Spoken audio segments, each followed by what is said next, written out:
The Super Speed car pack in Forza Horizon 5 is now finally available. Upon the changeover of Series 26 and the summer season, the Super Speed car pack is now available to use. And the reason I say that is because of a difficult birth into Forza Horizon 5.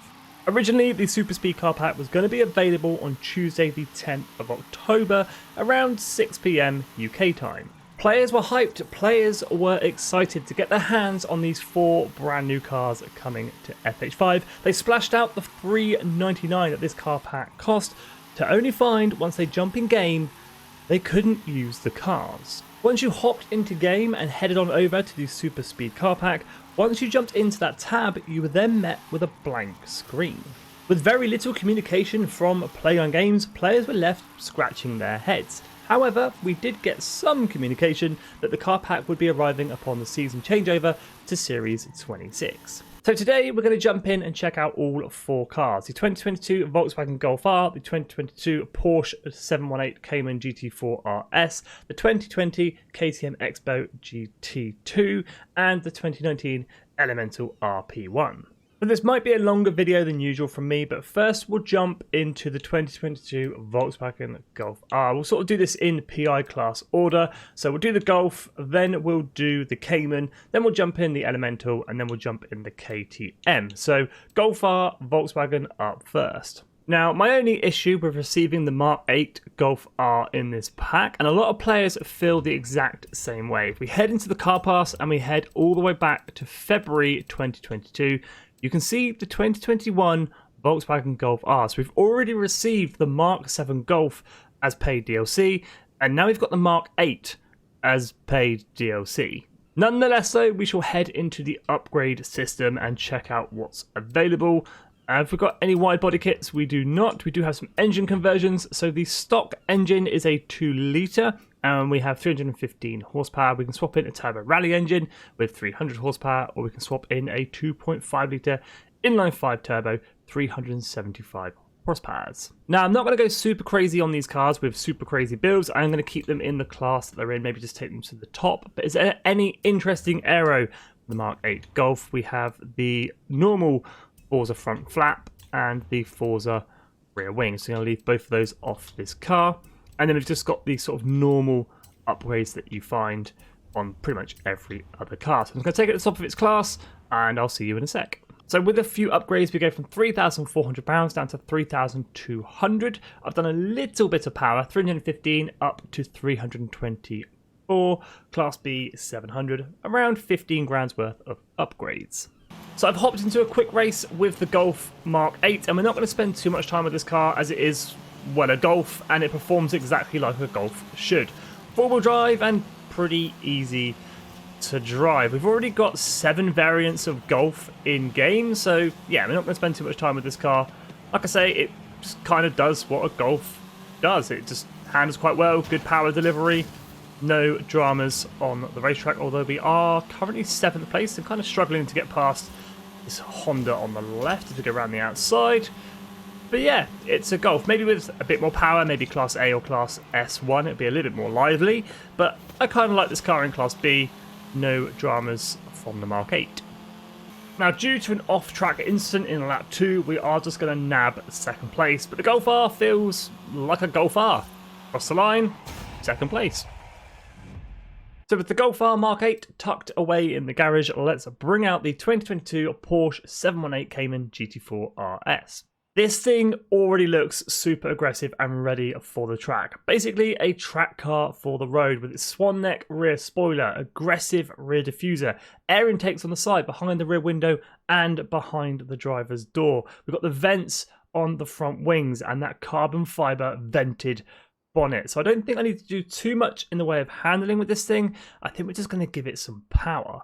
Jumping on into the upgrade shop then, heading on over to conversions. No wide body kit, but we do have some engine swaps, or just the one engine swap. Completely bone stock, 493 horsepower, 332 foot-pounds of torque, middle of S1. Swapping in a 3.8 litre flat 6 twin turbo, 691 horsepower, 553 pounds of torque. We are going to leave that. We are going to use the stock engine. Any aero parts for the Porsche, we have just a Forza front flap, and we can swap out the Forza rear wing. Why you'd get rid of that beautiful swan neck and swap in this ugly, outdated piece of... Yes, we're going to keep the swan neck. So with the Porsche, we've basically gone for power and a little bit of weight reduction. 3,036 pounds is our new weigh-in. 692 horsepower up from 493. Top of S1, 25,000 credits worth of upgrades. So jumping into a quick race in our GT4 RS, we're going to take a sprint up the volcano and see what we can do with just under 700 horsepower. Getaway wasn't too bad, but that was with launch control, so it's going to minimise the wheel spin as we head up the inside of the old GT. Get the power down all the way up to 9,500 RPM, thanks to my my camshaft upgrades as we get past the Chevrolet hard on the brakes. Like I say, this thing is already built pretty much for the track with its aerodynamic-y bits and its air intakes and stuff, and all its vintage trickery. We head up the hill. That 9,000 RPM is absolutely glorious. Handles really, really well. I did widen the tyres on this thing and then just basically went for power. I did a transmission upgrade and a few other little bits and bobs. It already comes with race suspension, which is good, so we didn't have to put that on. Sort of settle into fourth place up the hill. Okay, we've made our way up to second place, and it's this section of track that I want to see how the GT4 RS performs, because this can be quite fast but also quite technical. I think the first place is going to slightly get in my way. He is. He just nip down his inside, just sort of nipping these checkpoints. Pretty much full throttle through there, which is really nice. That we don't have to get on the brakes, although that drive tire did slightly get in the way, but the Porsche feels really, really good. Nice and planted. Not a lot of drama from the back end, which is cool. Being rear wheel drive and 700 horsepower.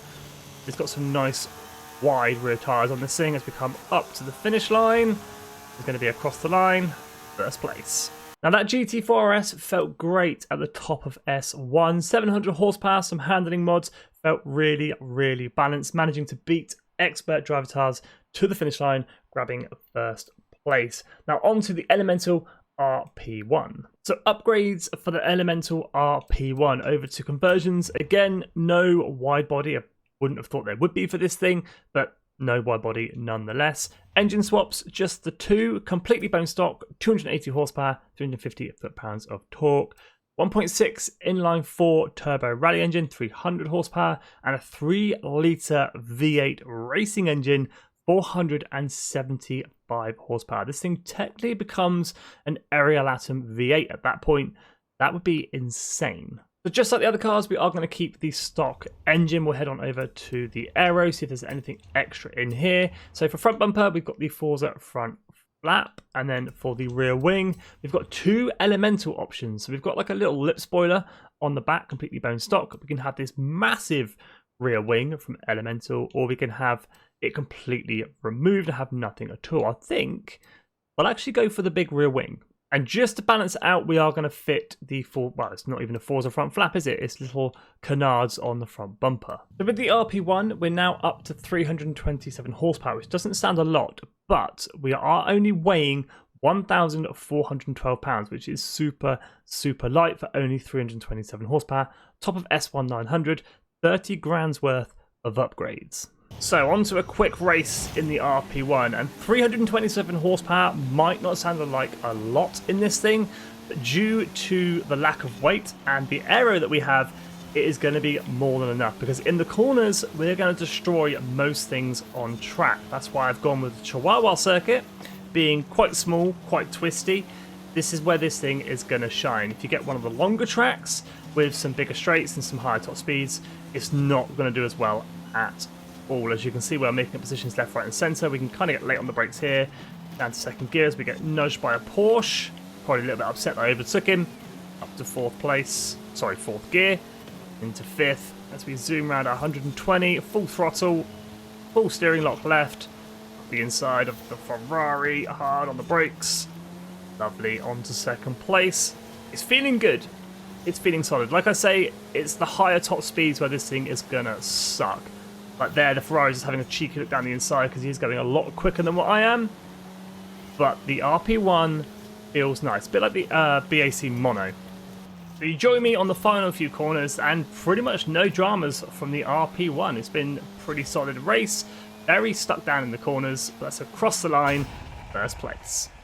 So yeah, the RP1 feels like a very solid car, very good on the handling, great for the smaller, twistier tracks. With that speed only being at 5.4, it is gonna lack at the higher top speeds compared to, say, the Cayman 7.1, the Golf at 6.1, and the X-Bow GT2, which we're going to jump into next, at 6.7. So as we pick up the KTM X-Bow from the auto show, it is also worth noting this car is available in Forza Motorsport with a hefty discount as this week's featured car when you pick it up from the Buy Cars tab. So on to the upgrades for the KTM X-Bow GT2 conversions, engine conversions, just the two swaps available. 600 horsepower, completely bone stock, 531 foot-pounds of torque, 1,509 pounds in weight, so weighing around 1,000 pounds more than the RP1. We can swap in a 3-litre racing V8 and a racing V12. The V8 giving you 475 horsepower, the V12 giving you 750. Again, sticking with that stock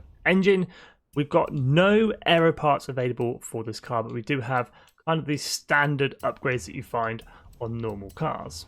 So we're at S2995. Any more upgrades and we're going into Class X. I want to keep this thing in S2. 2,505 pounds in weight, so we're a little bit lighter than what we were before, but the power increase 600 up to 914. I've already driven this thing in motorsport and I know it's already a handful, so at 914 horsepower this thing is going to be leery. Here we go then, a quick race in the KTM X-Bow around the Emerald circuit, and this is the cream of the crop of track day toys. We've got Sesto Elementals, Ferrari F40s, 599 XX Evolutions. This thing is up there when it comes to track toys. We've got 900 horsepower and a lot of aerodynamics. This thing is built to take a corner and take it rather quickly, as we're not braking there when it's telling me to. We're full throttle through here. We kind of nudged the IE and we're up against a badge to the blade. That thing in front is insane, and hopefully we're going to be able to keep up. I mean, it's AI, so we should be able to. It shouldn't be too much of a struggle. It's when you come up against human players. We get a little bit of a slide on through that last corner. Down a couple of gears here. Not really on the brakes, just letting the engine do it for me. Power up to 130, 140. It's not bad. Like I say, in motorsport, it's a little bit leery. Struggle to get the power down. But here in Horizon 5, you can push this thing to the absolute limit. Again, just like the RP1, the KTM, great in the corners, fantastic. But once you open it up and get onto some higher speed roads, this is where this thing is going to struggle. But once you get into the twisty stuff, that's where this thing is king. As we come around the final turn, again, just down a couple of gears, not really braking, back on the power, up to the finish line, first place. But there we go, that is the Super Speed car pack, now available in Forza Horizon 5, containing the Elemental RP1, the KTM X-Bow GT2, the Porsche 718 Cayman GT4 RS, and the Volkswagen Golf R. I've got to say, the Cayman, the X-Bow, and the RP1, very much worth it, although the Golf, to be honest, is a little bit of a letdown and kind of lets the pack down slightly, as like I say, we do have that Mark 7 in game, and some other variants of Golf in game as well. I mean, you could argue that for the Porsche GT4 as well, but still very worth it. Probably my favourite car out of the pack, actually, that 718. But let me know in the comments which car you liked the most out of these four. As always, thank you so much for watching. If you're new, definitely consider subscribing. Smash that like button, share the video with a friend, stay safe, and have an awesome day.